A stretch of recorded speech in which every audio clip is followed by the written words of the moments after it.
All right, we're back after our summer holidays. Has Newcastle got a new team yet, Tom? Have we signed anyone yet, Tom? Has my constant refreshing of Twitter been at all worthwhile? Well, there's been plenty of rumours. I love a rumour. Love a rumour. Absolutely stout off with rumours and in the nose. But, aye, is it time to panic yet or not? I don't think it's time to panic. We don't ever sign people this early. I think we got excited over Eddie Howe saying to be act fast. Yeah. But first, before we get into it, how are you doing? Let's settle into this. What people at home don't know is we've just spent an hour and a half figuring out how we set up our own setup.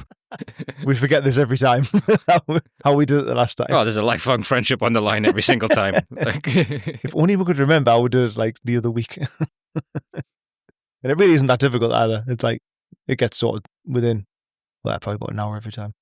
I'm all right. How are you doing? Yeah, I'm good. This is like my day off when I get to do this. It's lovely. Get left alone. Peace and quiet. I get a babysitter because it technically counts as me working. It's majestic. I need Newcastle to do something, Tom. I got no time to myself. Just sitting, scrolling, refreshing Twitter and pining for the season to start again.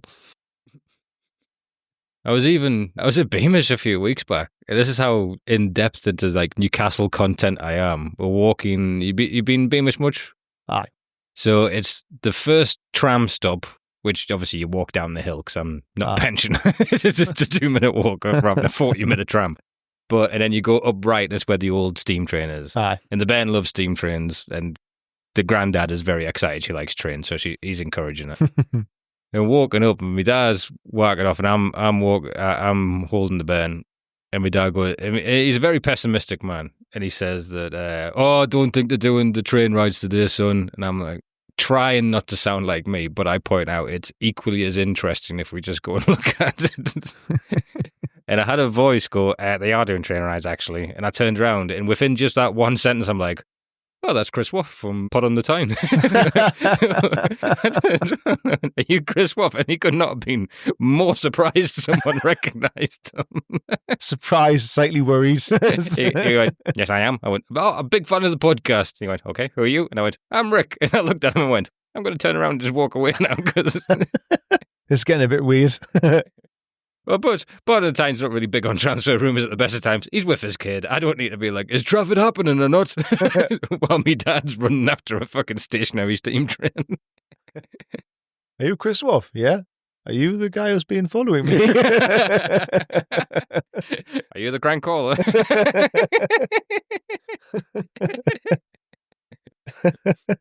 I have a rape alarm. Dad, get the whistle.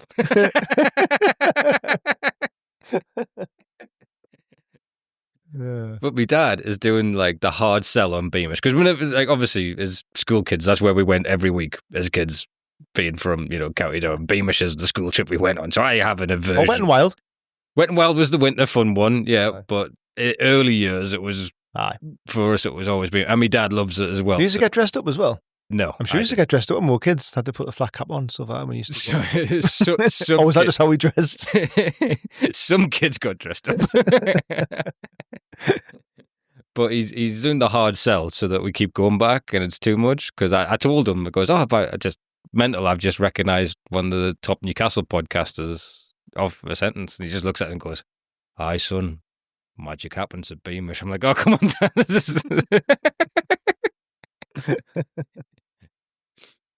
Well, yeah. You should listen out just in case Chris Woff says on his podcast that he met someone at Beamish who instantly recognised him. I actually listened out for that we didn't get a shout out. Oh, unfortunately. He must have just forgot. It must have been a busy day, I reckon. This potato with a beard knew me. I'd imagine lots of things happened that day and he just forgot about it. It was a momentous day for him. He's very proud. Still a big deal to him, I bet. He turned around and went, are you 2000 Paramount Student Comedian of the Year? I was like, I am, Chris, you know that. Played cool. Don't pretend you don't know. You knew it was me. Yes, I'm on YouTube. Have you heard of it? But no, so there was that. Every time I go to fucking Beamish, or even when I was in Centre Park, so it was just one time I want to scroll and just see the spark of something happening. And I think the first hit, well, everyone knows Mbeumo's not coming, so that's gone. So I guess first up, let's talk about potential incomings. Which ones are you currently excited about that's milling around? Well, I've had to have a kind of self-imposed ban because I got to the point where I was just refreshing Twitter all the time. And now I've banned myself from doing that. So I kind of just tend to look once or twice a day, beginning of the day, end of the day, and just try not to look during the day because it just gets too much. Found myself watching the tennis and stuff to try and like get some sort of like some sort of like sport in me, but no, not quite the same. This is simple. I don't have to hope. I don't have to hope fucking Nadal signs a new contract in the next 2 years, or he loses all of his value to us. Does he have to win again the Champions League? Or no, there's actually rules that he's not allowed to use the same size racket as the more known players. But there's been loads, isn't there? Going back to Mbeumo, I don't think I don't think he was our number one where we're desperate to get him or anything like that. I think we've probably got a lot of number ones, if you know what I mean. I believe we looked at him and we're after him, but I think there's a lot more goes on behind the scenes, isn't there? I think we probably knew Man U were going to go for him. I think the minute we heard the wage demands was going to be a thing. Yeah. I don't doubt they know a lot more. And obviously, everyone was going about like Eddie's press conference when he was saying stuff like speed and stuff, wasn't he? About like how we need to be like doing stuff quickly and stuff. But I'm guessing there's loads of behind the scenes work that goes first. And they must already sound out like, say, wage demands and what they're expecting beforehand anyway. So I'm guessing by doing all that, they'll whittle it down. So I don't think we'll have like a number one. We want Mbeumo, and if we don't get him, we'll get him. I'm hoping there's a few number ones, if you know what I mean, that it depends on where they fit and who else fits and try and wiggle it from there. Yeah, and I don't think we get to make a mistake. No. If you look at, I think we get to build, in 2 years' time, we'll have an incredible, and we're close to it now, an incredible 11. Yeah. And then probably a refresh with losing someone we don't want to, because they're doing that well, and the wage structure, the way it is. Because the thing that irritated me was when there's a bunch of, and it's because I'm refreshing Twitter, which I shouldn't, because, again, you don't have to hear what Man United fans or anyone thinks in real life, do you know what I mean? But it's when you're refreshing hoping something, and they just see but they talk about the pull of Manchester United, and you're like, it's not the fucking pull, like, do you know what I mean? You hear about the Champions League, it's not, it's the rules are set up that they're allowed to pay 100 grand more a week. Yeah. Like, that's a week. Mm-hmm. Like, I can understand Isak going for an extra 150 grand a fucking week. That's nearly an extra million a month or whatever it would work out as. It shows you my maths, but I know. It's not. Yeah, it is frustrating. I'm fucking sick of hearing about Chelsea. I can't stand Chelsea. It's just infuriating how they can just go and spend what they want, how they want, sell the women's team for £1 billion if they want to, and it's fine. It's like ridiculous. Well, I've seen a lot on that, and that is an interesting concept because other teams can now do that. And now that they've been valued as their potential value in 50 years' time. Yeah. Like Richard Masters have even came out and said that what they've done's fine. Yeah. Which is, just admit you left the loophole. Like, exactly, yeah. But for me, the one that annoys me is it turns out Man United has a different account, so they split their expenditure for PSR through 2 different accounts, and that's fine. It's incredible, isn't it? Like, I'm sure if we tried that and someone had found out, they'd been like, I don't admit, that's not right. If we, say, rang the Premier League, right, Paul Mitchell's there on his doing his work notice period and went, yeah, I was just thinking of setting up a new account to put the expenditure. You'll be like, hello? And then there'll be like an email go out, Premier League rule meeting tomorrow. Arranged for tomorrow, 9:00. Everyone be there. I know. It's so frustrating. It's like infuriating. Everyone gets it as well. Like you read Twitter and stuff and it's the same. Obviously not just Newcastle fans. It's similar with the teams who's trying to push on really, like Villa and Forest last year. Yeah, it's just infuriating. Like we're in a position now and we've got the finances where we could get, and I'm not saying I don't think we'd still probably would go for this type of player, but a ready-made, like, There's no Like, reason. we're not going to go and try and sign Yamal. Yeah. But like, we've got the money there to be able to go and get a player from a team that isn't performing well, because we're actually, the trajectory is just it's going up and up and up at the minute. But it's just constantly being pulled back, isn't it? It's like literally just constantly being pulled back all the time. Yeah. Can't do what we want, basically. No, and I think that, again, he's such an incredible job in the way he's done it. And the funny thing was with Chelsea is that is what we thought, personally, that is what I thought Newcastle would be doing currently. Yeah. I thought we'd have 3 years of massive, or 5 years of massive talent recruitment until we shaped out and became a proper team, refining that, much like what Chelsea did under Abramovich. Yeah. And all these crazy people coming in and buying good ages, and also, but what we are doing is just on a shoestring budget, fucking incredible. It is. I mean, can't afford to have any signings go wrong as such, can we, or not be what we want them to be when we're spending 40, 50, 60 million or whatever it is. Fortunately, none of them have so far. The prices of all these players are like, I've got a theory on why, but like, we bought Isaac for 60 million. Now, I don't care what you say, like, these players that we're being quoted at for 60 million aren't what Isaac was 3 years ago. Yeah. They're not even close. So the jump up in these, and I think it's because all these players become from a big academy and they've got sell-on clauses. So the selling clubs add 20% to every single player now. Yeah. That's Kwanzaa. 40 million going to Leverkusen? That's absolutely ridiculous. He's not 40 million. like, where's that figure come from? Unbelievable. I think that is because Leverkusen have just sold 2 players to Liverpool. Mm-hmm. Yeah. I think something to do with that. I think that's a little bit like our Nottingham Forest deal with Valanciunas. Possibly. By some of the... But it is Ten Hag, and his talent ID has been a bit off. Yeah. I forgot he was there now. That's another reason why I think, hope. A lot of the players we're linked with, I still wonder if there's some, ones that haven't been mentioned yet and come out of nowhere, and we'll get them for the sort of money that we've been buying players for. Like Bruno for 40 million, Botman 40 million, that sort of, you know what I mean? Like, these players that we weren't really linked with, and then all of a sudden...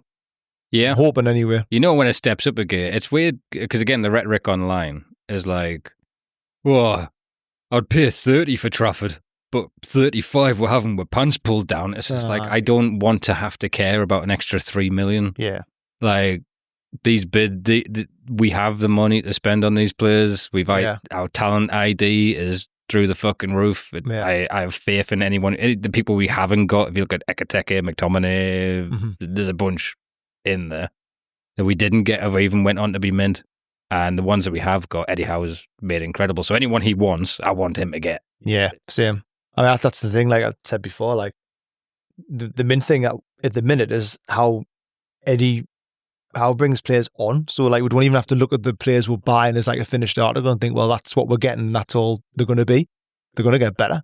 So like one player, like you mentioned before, Elanga, I was like really wanting Mbeumo. But the more I look at Elanga now and I'm watching clips and then watching more of him, like, actually, I think Howard have him playing incredibly, like his pace and the way he travels with the ball.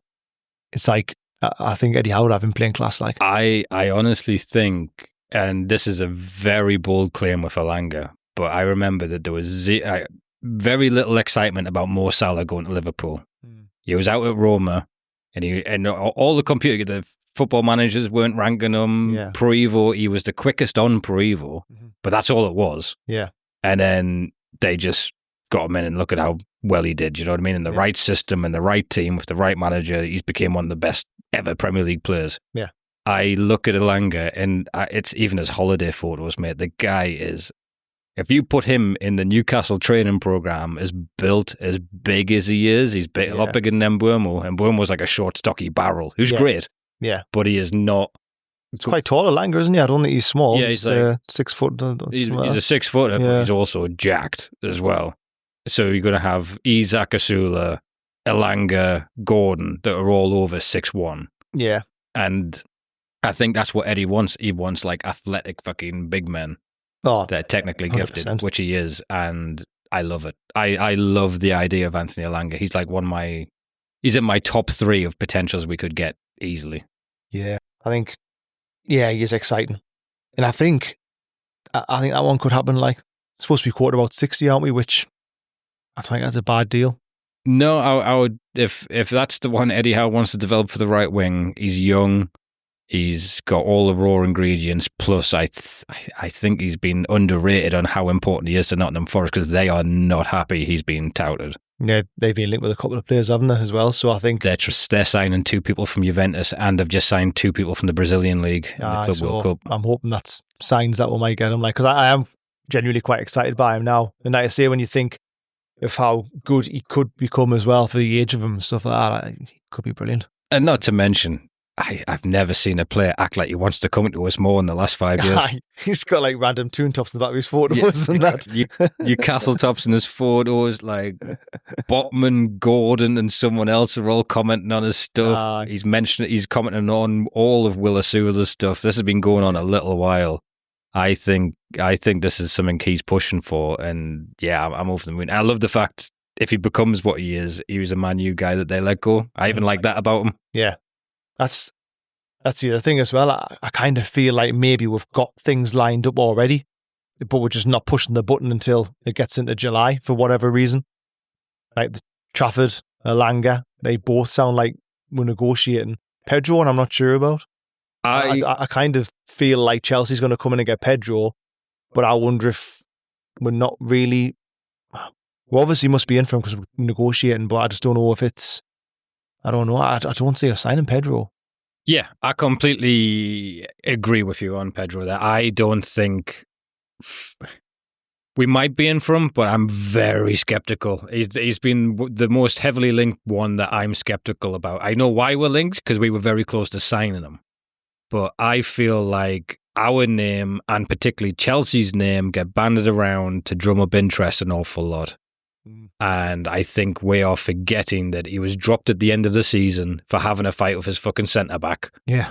So Brighton want rid of him quickly. Yeah. And also, like, he wants out of Brighton quickly. So one of those two are going to be pumping him wherever they go. And you're saying we're going to break transfer records, which it would be for him, the money, like 60 plus million is what they're wanting for him, which that decent. If he comes back at pre-season and starts fighting with Van Bruggen and training, that money goes down and down and down, do you know what I mean? Give you 5. Yeah. And I honestly think that there's no chance. I don't think we're doing that for a backup striker. And now people are saying Howe wants to change how he plays. Yeah, that's the thing. That's another thing with Pedro, isn't it?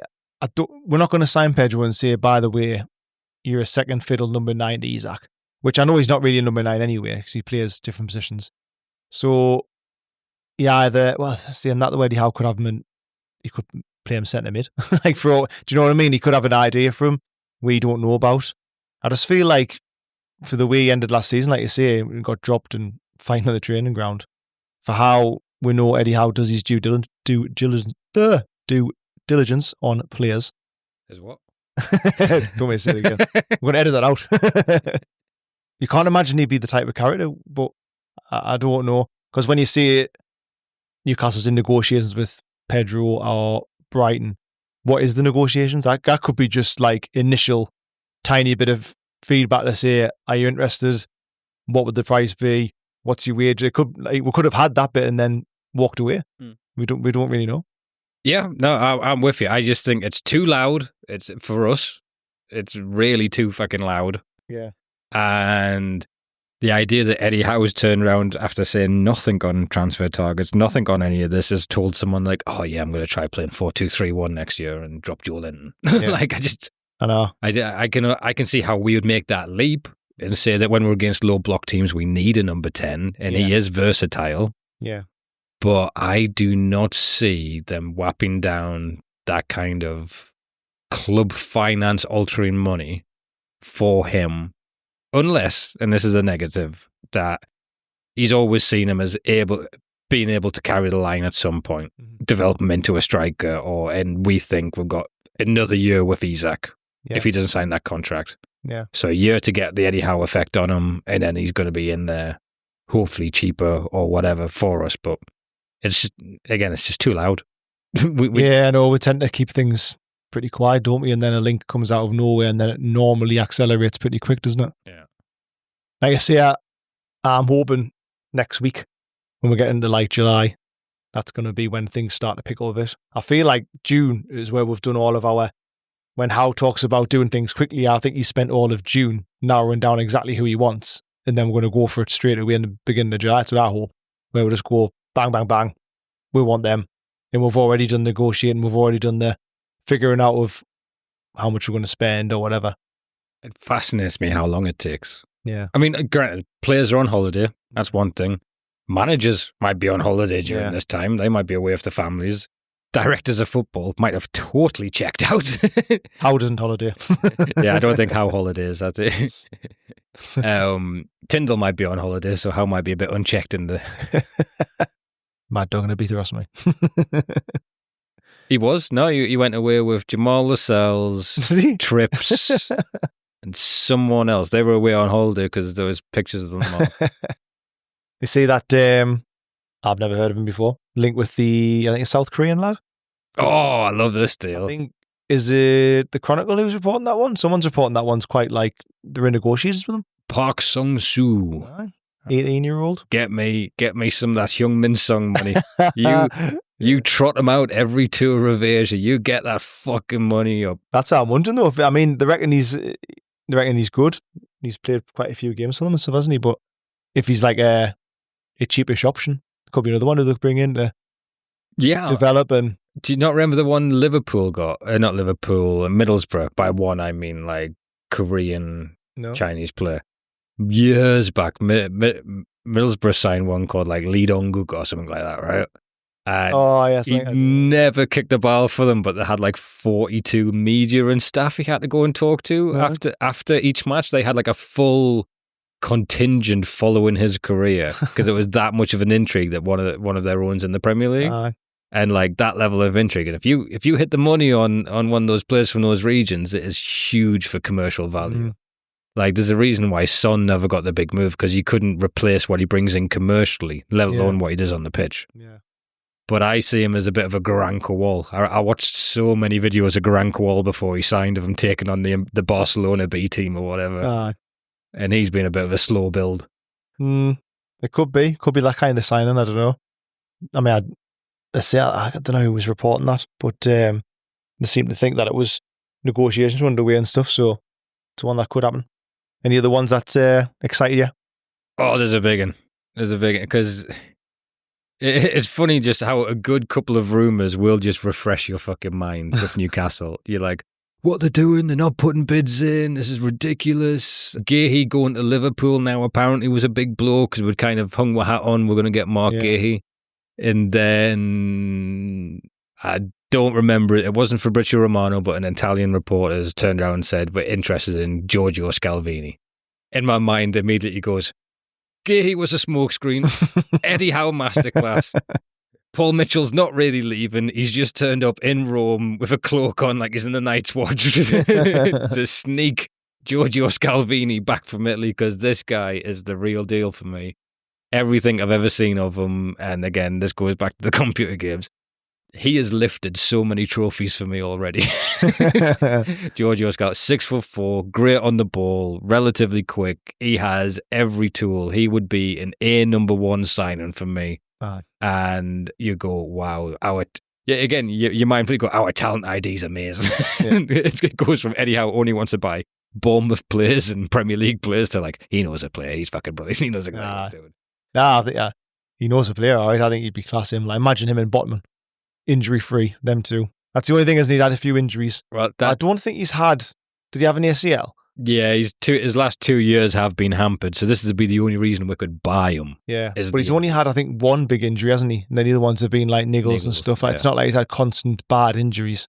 But I think he'd be a signing along with like a Botman and a Bruno, wouldn't he? Like, that'd be class.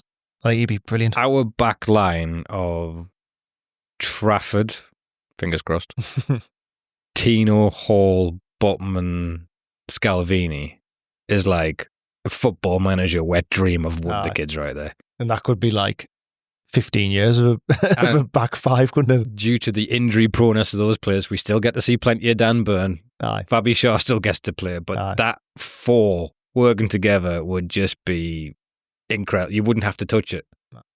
I agree. That would be incredible. I don't know if it would happen.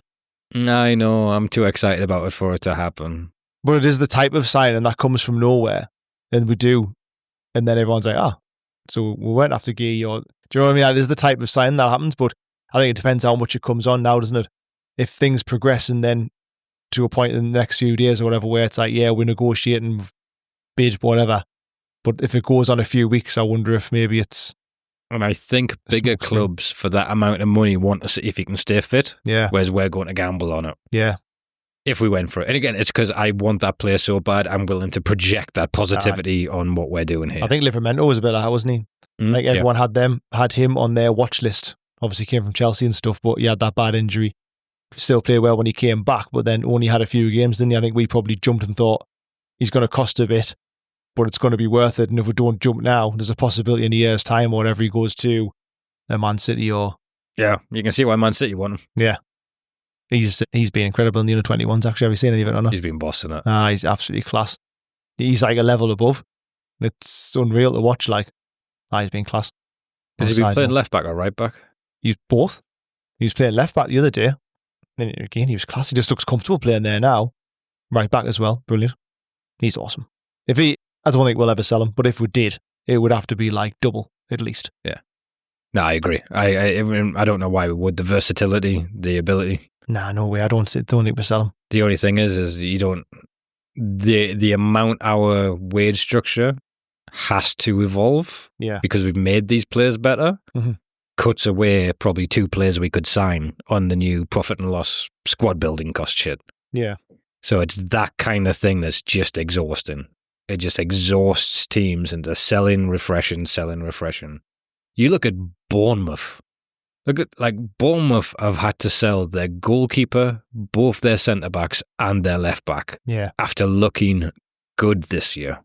And that's incredible, isn't it? Like, they've just been picked apart now, haven't they? Talk to me about fucking fairness in this league, and you're like, they're gone. And it's not even like it's the minute the Premier League season when you went, all right, this team's coming, gone.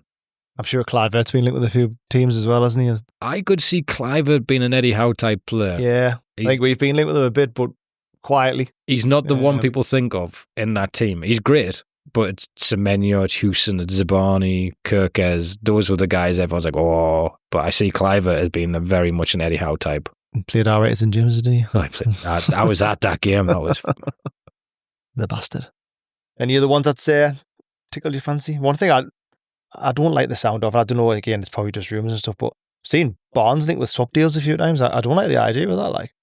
Now, people are scrambling when they're talking swap deals. Now, the only reason we can even put any credence on it is when we got Valmachulis. That's the only time I've ever actually seen a swap deal. Aye. In 25 years or whatever. Was it a swap deal though, or was it a separate deal? It was not a swap deal, but it was an agreement that we buy him for this much, you buy him for that much. And they wouldn't do one without the other. Aye. Which will go down in one of the most one-sided deals in Premier League history, because Elliot Anderson is incredible. Yeah, he is.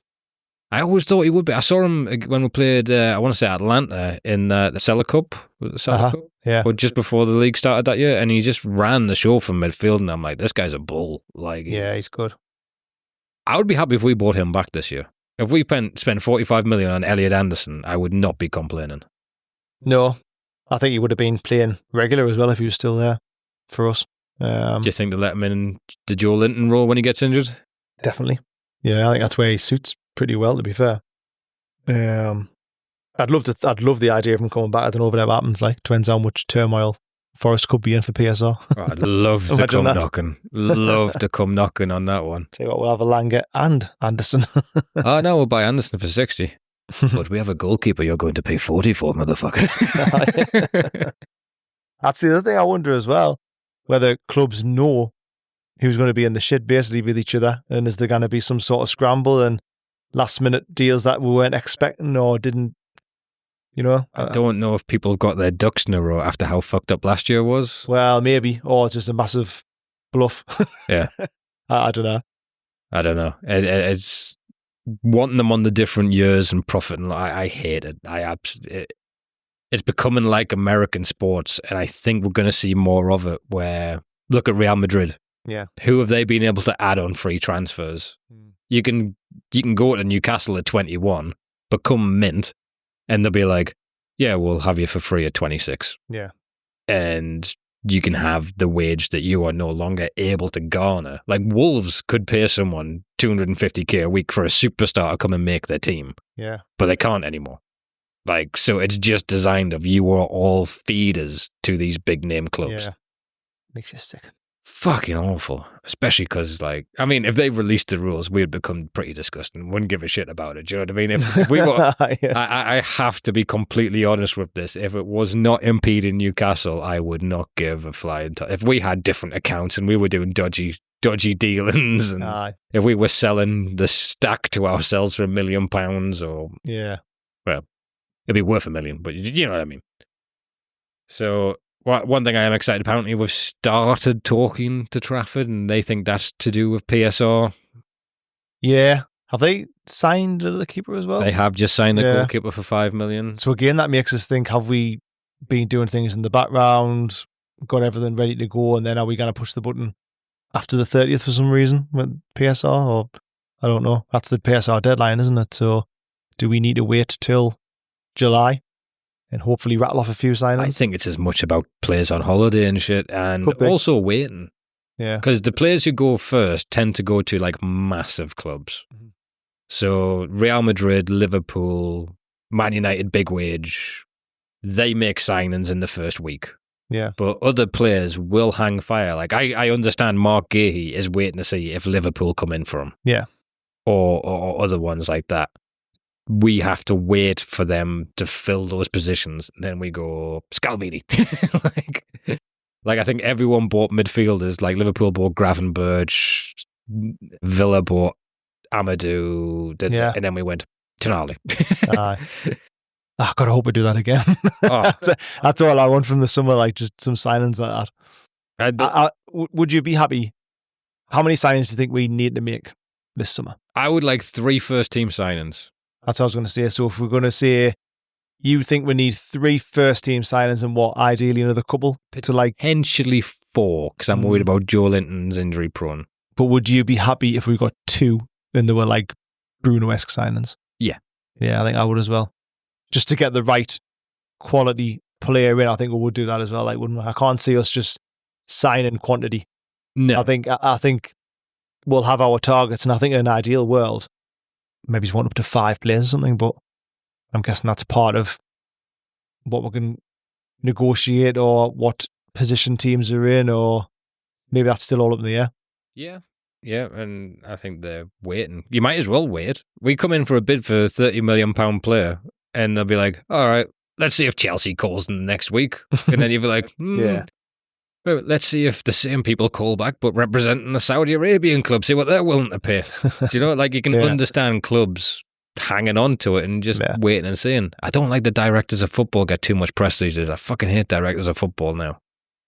All these egos. When you hear about like Paul Mitchell apparently was a dick during the Gahey deal. Yeah. You heard that? Yeah. Like, I think it was Craig Hope that reported that, saying like he was so disrespectful to Palace, they were like, we are not selling them to this person. Yeah. Like, I wonder if that's why he's left early. Possibly. I just don't think Eddie Howe even included him in conversations. I think it's a really close shot between his team.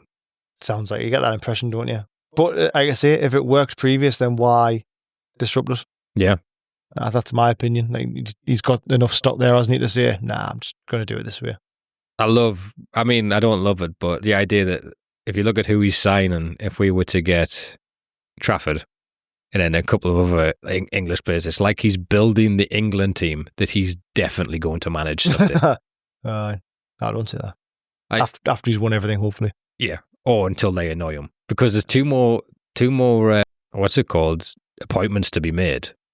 And it's going to be very interesting to see how he reacts to that. No, so you know how I said I made that rule that I wasn't refreshing Twitter every 2 seconds? Yeah. And I was going to do it in the morning and night time. Good for your mental health. I just broke the rule. Okay. But there's breaking news there. Apparently, they reckon a deal could be done this week for Trafford. Ah. just for you. Who said that? I don't know. You don't know. Was his name Ornstein? Please say his name was fucking Ornstein. Nah. Oh. If we sign him though, does Pope stay? I don't know. Because I don't get us wrong, I like him. My first thought would be that Pope would be number one initially, and then Trafford would just end up coming in and taking over, a bit like what happened with Dubravka. Well, no, because Pope took his place in an instant. It depends how he looks in training. I just don't, because they're both battling as well for the World Cup squad, aren't they? So it's going to be like Pope's not in the reckoning. They don't like him for not at the minute, but he'll want to be. Yeah. And so will Trafford. So it'd be interesting to see what happens if we do sign him, if Pope stays.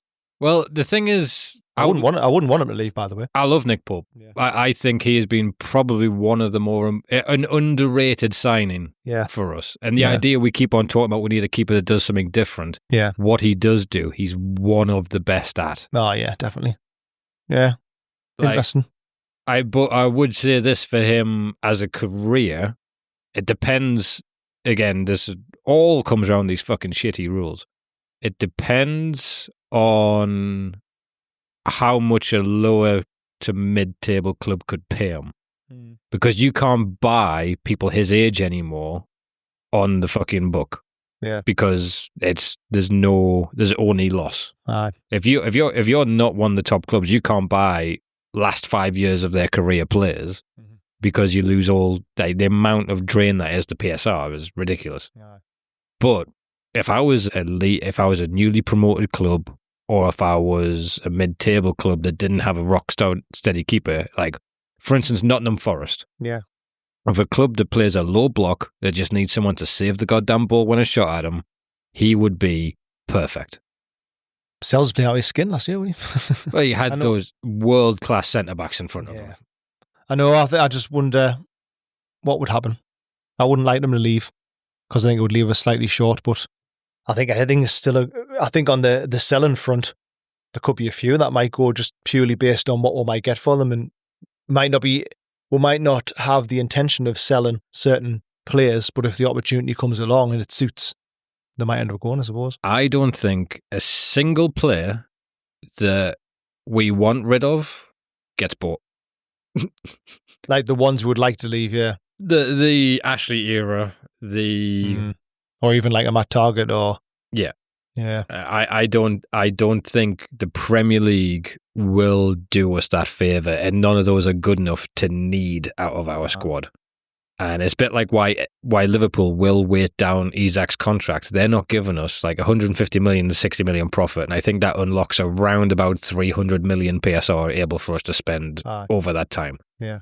So that'll be like Liverpool giving us a 300 million war chest. Obviously, they'll be mint with Isak. Yeah. And probably wouldn't want to spend that money for a multitude of reasons. They've just won the league easily without him. Aye. But what that would do for Newcastle if we had someone ready-made stepping in. Oh, yeah.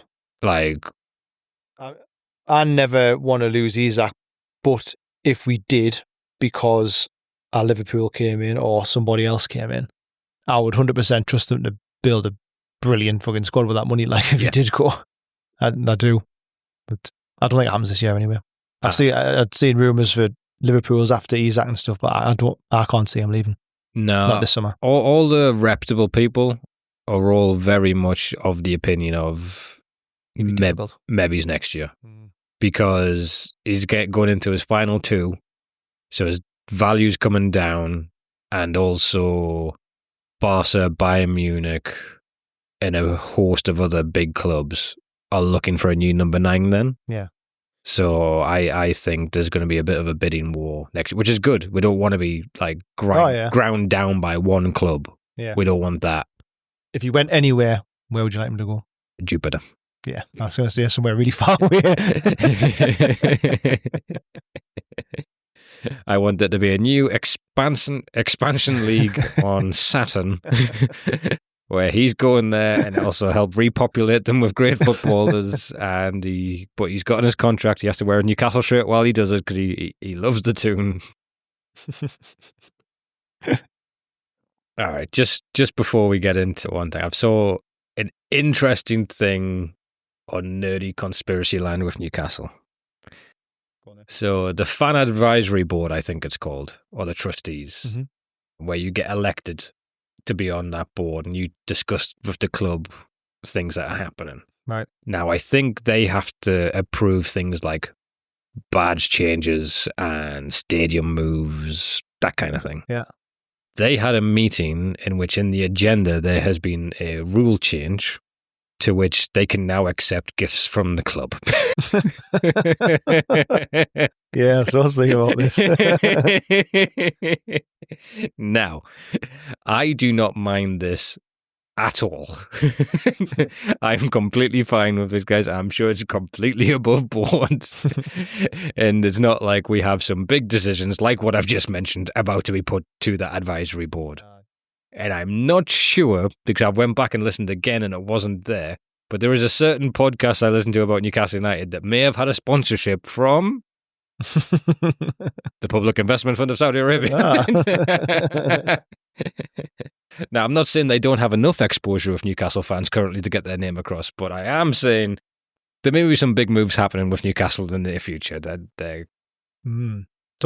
It's went a bit quiet, hasn't it, with the badge and stadium and director of football. Well, there's no one to talk for Newcastle. I suppose, yeah. They're all gone. Which is upsetting, which is concerning. So I just thought that's an interesting thing to keep an eye on. If anyone is listening in the marketing wing of the Public Investment Fund, I would like to say we agree with everything that you've done. Bang up job. Any gifts are welcome. We are so morally open to gifts. Advertisement. There will never ever be a compliance issue. There won't be.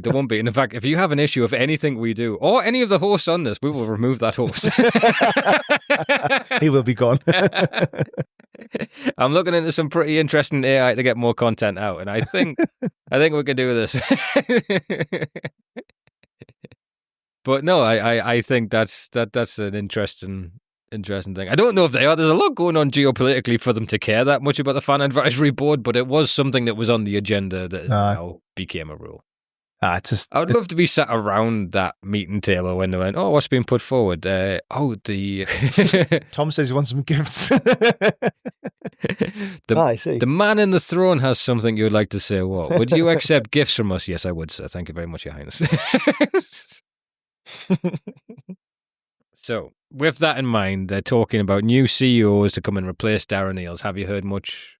Nah, it's quite quiet. The only ones I've really heard of is, and I've forgotten the name, was someone who was at Man United. Oh, there's the Man U one. Man U one was mentioned. Chief executive at Man U. There is also the former Real Madrid American one. Oh, yeah, sorry, I did say that name mentioned. I forgot his name. Those two names mentioned. I don't get excited about the CEO position. You know why? Because I don't even know what the role is. Yeah. I think they're the mouthpiece for the club. Yeah. I don't know. Is it them who talks to a certain sovereign nation? Yeah. I don't get what the role, I know what kind of the role is normally, but I think different clubs have different roles, don't they, really? And we've had Ashworth come in, we've had... Well, that's below that. Well, yeah, but we haven't got any of them at the minute. So it's like, do we just fill someone with the kind of chief executive role and we don't have director of football anymore? Or do we have a director of football come in, but then with just different roles with a chief executive? Or I don't know what's going to happen with that. Well, first up, they went into the American guy and they're saying he's got all that. I don't give a fuck about getting American fan bases. I want someone that figures out a way to make us money. Aye. That isn't like, we're a global family brand. It's just like, that's not, I don't see that being too, I know it's what everyone says you need, and you do need a foothold, but I think we get that by being mint on the field. Yeah. I don't want, like, you seen the Birmingham City chairman or co-chairman. Oh, the Tom Brady? No, the other one, I think he's like American football. Yeah. But he was saying how it's inevitable and we must have one game a season played in America and all this. They can fuck off on that. I know, I don't like the idea of you. When you're talking about that, it's the kind of thing where I don't want at all. Well, that is a concern of how many are buying in the lower leagues, so they can come up and vote in the top one. There's somebody just bought Palace or majority share in Palace yesterday or today. Yeah, because they weren't going to get in Europa, so you had to sell the shares between Leon and them. That's another American investor, I think, as well. So the more American owners, investors you're getting in, it is a bit of a worry about things like that. Because they're the ones that will introduce salary caps. They're the ones that are... Yeah. And I don't think it's necessary. The matches are on... Apparently, one of the reasons why it's popular in America is you can wake up in the same way we watch Live and Kicking on a Saturday at like 9:30 with your Cheerios. Aye. They can sit and watch Premier League football at like 9:30. I've heard some interesting people talk about that, how it's great because you're not waiting for it all day. You wake up and it's on. Aye. I can get on side of that. Yeah. It's not like if that happened here where it was to start at 9:30. I don't know what time people would have to start drinking that. We get nothing done. No, it went quiet, and I'm guessing they have some sort of, I'm hoping they've got some sort of plans going forward of like what they're going to do, job roles and who they're going to have. I would be more concerned about who comes in director of football than I would COO. Yeah. Because whatever Paul Mitchell's job was, I'm guessing is going to change on the next person because it doesn't seem to have worked, does it? No. So that's... whether that just molds into one role between the two. Yeah. Or what? Well, it's interesting because he wanted the Bournemouth guy. Yeah. And he ended up going to Liverpool. Yeah, that Richard Hughes. Yeah. And he's not done too bad this window. No, not really. This window on what he's doing. Quite well. But see what happens, I suppose. Just let Eddie do everything Eddie wants to do. Aye. We've got a talisman of a manager. Yeah. I've never before... Wait. Since Bobby Mays, not had a team where I'd rather lose any player than that manager. Even that staff, I think, is incredible. Eddie Howe needs to be to us what Ferguson was. Basically, he's the forefront, isn't he? Mm-hmm. If we have a chief exec who higher up and speaks to whoever, that's fine. But Eddie needs to be he's the forefront. He's the face of the club. I think if that club doesn't turn around, Howe's sacked this year. Yeah. I think if we were languishing the way we were mid-December, early December? November, beginning of December, wasn't it? Yeah, the Brentford game time. Yeah. No, that was after the draw of Liverpool, so started kind of the term. But if we had ended up there, I think Mitchell would have pushed the fire him, and Darren Niels is Mitchell's ally. The idea that he was brought in on a day's notice is crazy to me. Yeah. But he is a big name. And he's meant to be really great at what he does. Be interesting to see what he does next. I imagine it's going to be in a certain sovereign nation. Yeah. Apparently he's got a job over there already. Yeah. I find it funny the Crystal Palace guy's got the job in Saudi after he turned us down as well. Who's that? Oh, the Friedman. Yeah, I saw that. Yeah, I read about that. I expect him to be going somewhere. He was linked with Man U as well, wasn't he? And obviously they brought in other people. Well, Man U tried to build a super team of that, but that seems like too many cooks in the kitchen already. Yeah, it does look like it. I love that. I mean, it looks like Ashworth was pretty decent, to be fair. Yeah. Because when Ashworth turns around and just says, do not get this manager. Do not fucking do it. Do not change mid-season. Keep Ten Hag or get Gareth Southgate and Potter and be shit for a year until you get back on track. And not a bad idea, really, wasn't it? And they've had the worst season by far. Yeah.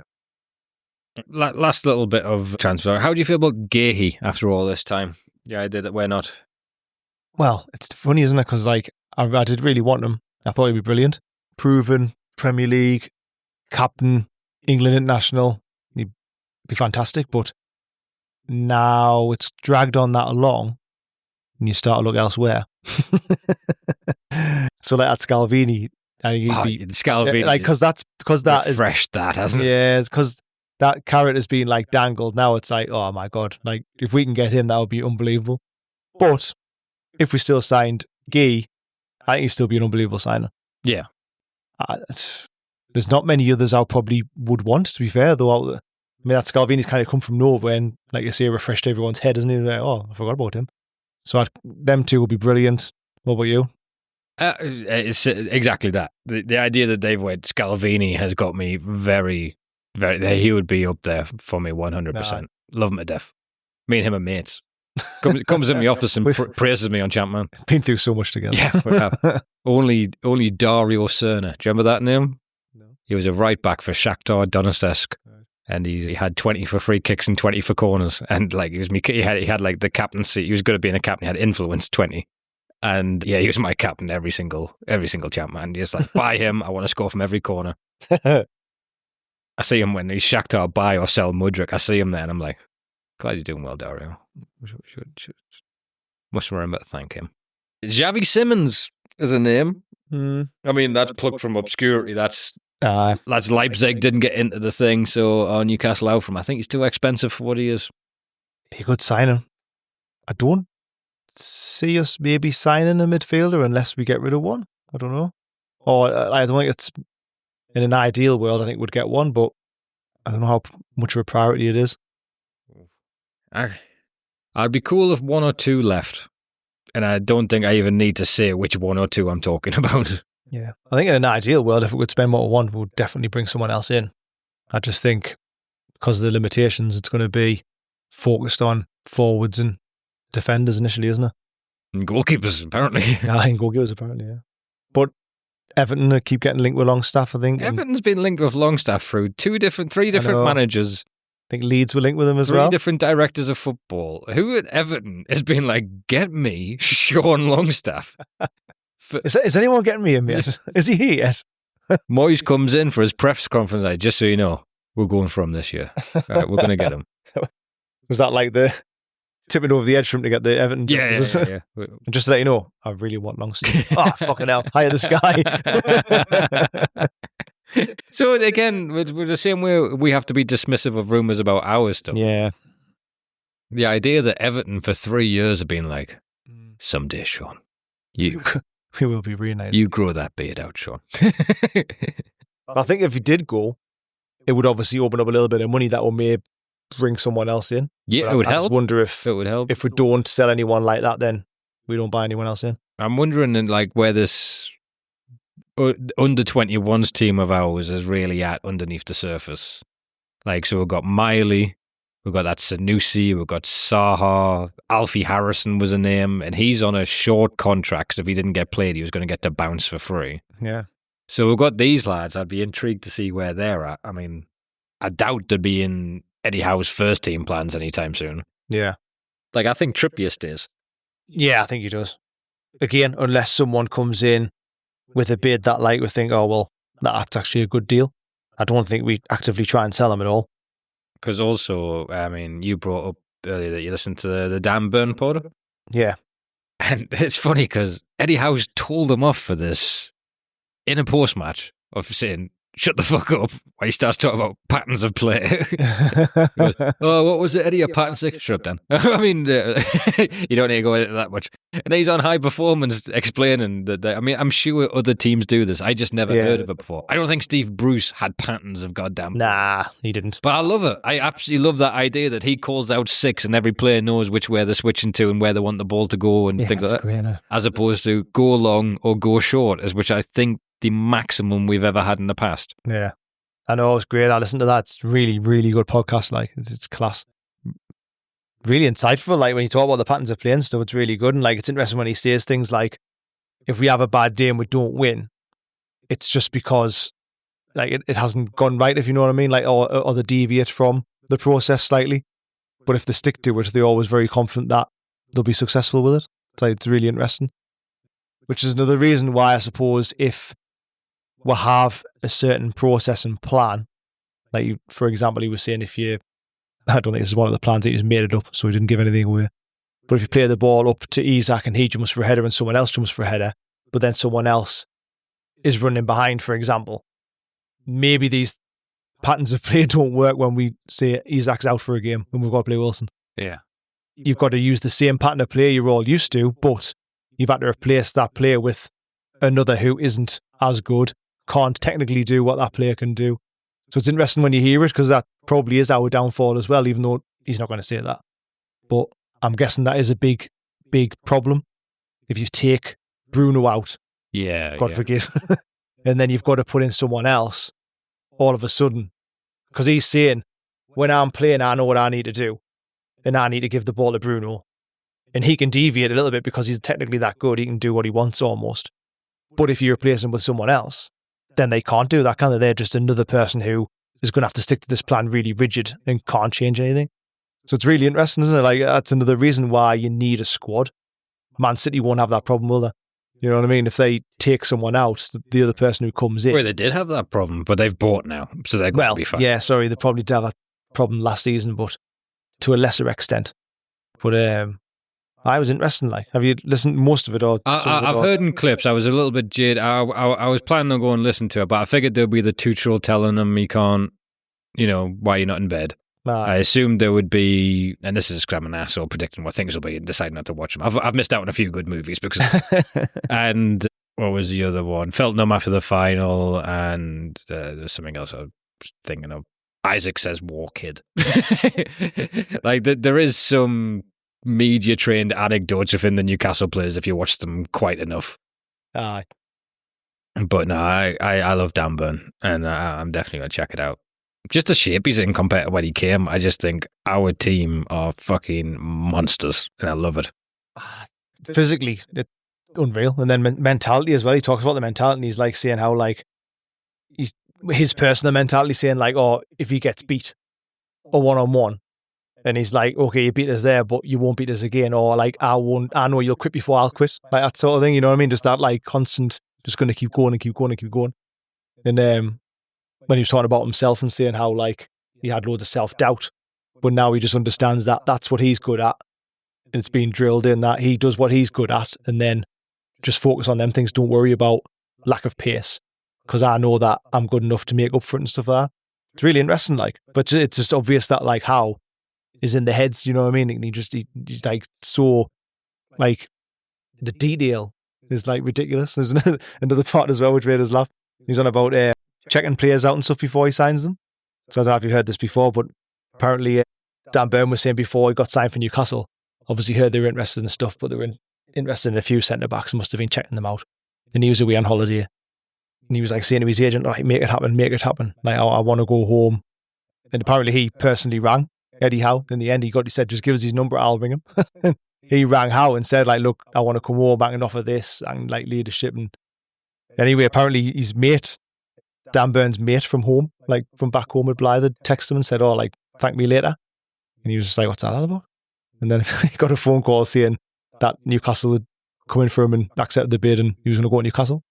But apparently Eddie Howe had got in contact with people who knew Dan Burn and where he was from to get his friends' details, to speak to his friends and people who knew him, to see what he was like and what the character was like. And when he goes home, how is that going to affect him on a professional level?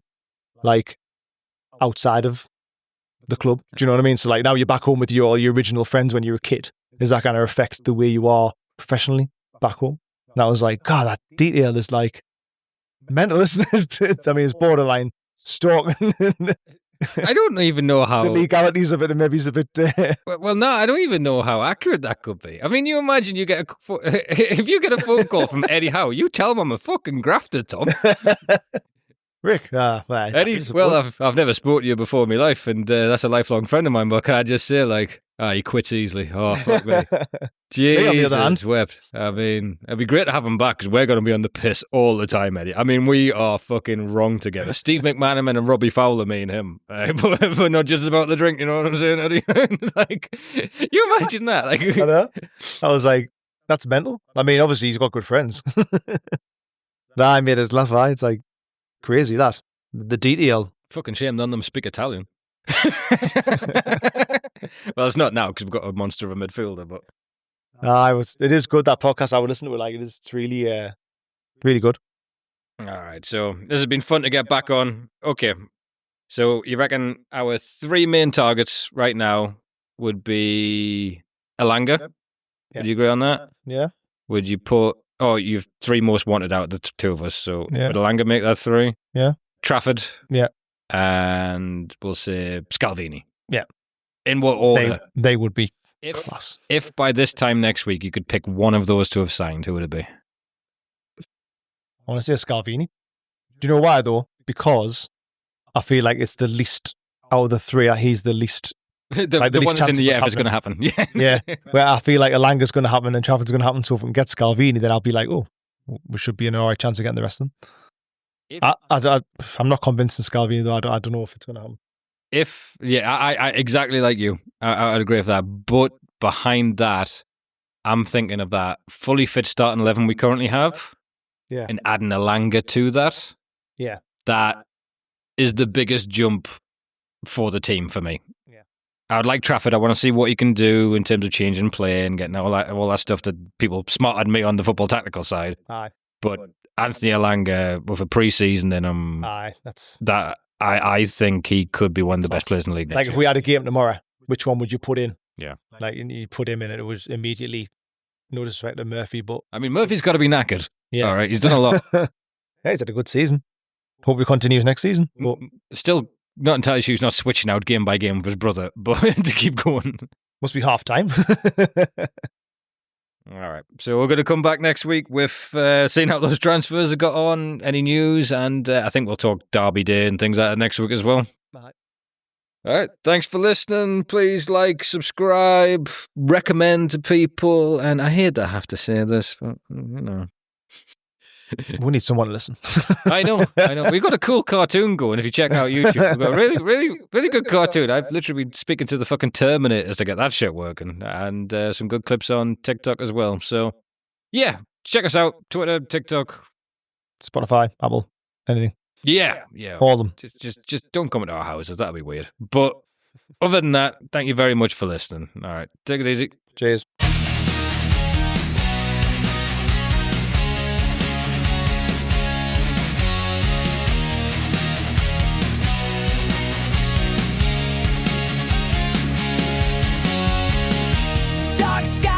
The spotlight's glare, a young spark burning rare out there. On the pitch, a flash sharp and free. We'll also love strikes wild as can be.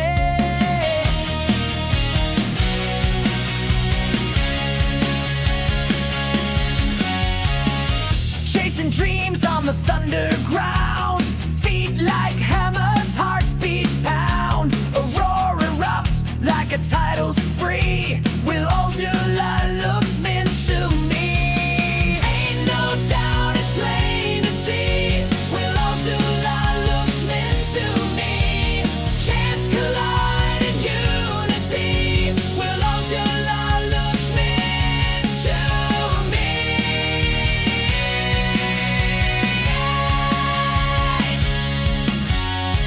Dust in his cleats, stars in his gaze, shaking the world in a blazing craze. Every move is a prophecy. Will all you last sets the captives free.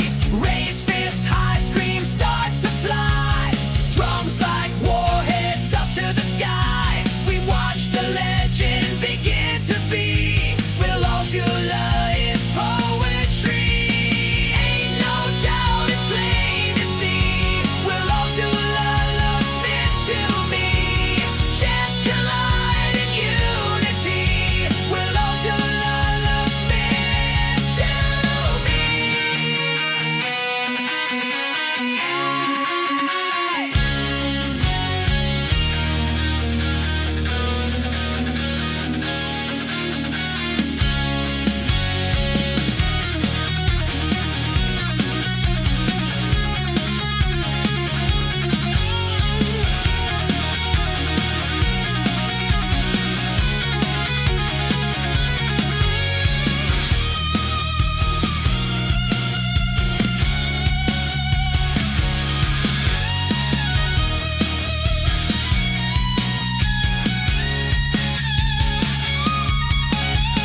Ain't no doubt it's plain.